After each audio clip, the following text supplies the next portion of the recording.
You had some words for him yesterday. Your thoughts on this, these Twitter comments, which he's apparently apologized for?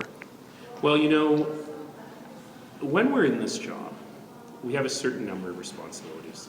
We have responsibility to the public above and beyond everything else. We have responsibility to our 20,000 colleagues here at the City of Calgary. I disagree with administration all the time, and I'm tough on them, and I ask tough questions. But I think there's a right way to do that, and the right way to do that is to read the stuff, to be prepared, to have figured out what your questions are, to ask them in advance if you can so that people are prepared with answers for them, and to ask smart questions, and to understand and follow the debate. And what we've seen, particularly this morning, is not the right way to do these things. I think it's insulting and demeaning to a professional who, after all, has chosen a career as a public servant. You disagree with the numbers, disagree with the numbers.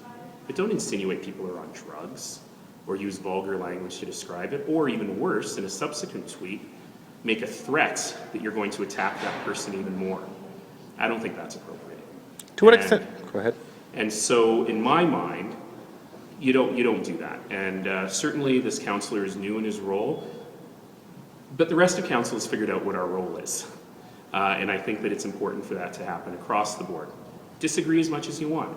Go to the model of the Sue Higgins model, for example, where you can disagree a lot and be passionate about it and fight about it, but do so in a respectful, professional manner.